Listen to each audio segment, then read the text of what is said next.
बताना है सबसे beautiful, most beautiful child in the world कौन है।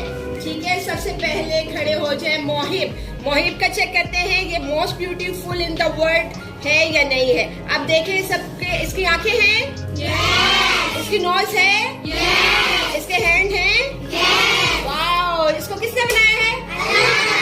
और जिसको अल्लाह ने बनाया होता है वो सबसे मोस्ट ब्यूटीफुल होता है। कि अल्लाह जिसे बनाता है वो क्या बनाता है? Most beautiful. तो ये सबसे most beautiful in the world है। क्लैप करें इसके लिए। और हम इन्हें देंगे क्राउन देंगे। और जर्निश का चेक करते हैं। जर्निश स्टैंड अप। अब जर्निश का सारे बेबीज बताएंगे। जर्निश की आंखें हैं, नोज है, जर्निश के हैंड्स हैं, show me your hands. Jarnish show me hands हैं, वाओ। जर्निश को किसने बनाया है? अल्लाह जो बनाता है वो खूबसूरत ही बनाता है। क्लैप करें सबके लिए। जर्निश सबसे most beautiful in the world है और इनको beautiful child in the world का क्राउन देंगे।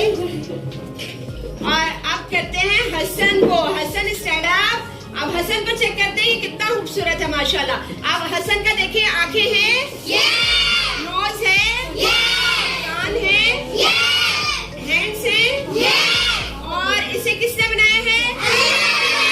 ये माशाल्लाह कितना खूबसूरत है। क्लैप करें इसके लिए।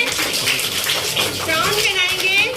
क्राउन पहना दे कि सबसे खूबसूरत इन द वर्ल्ड हसन है। अब तलहा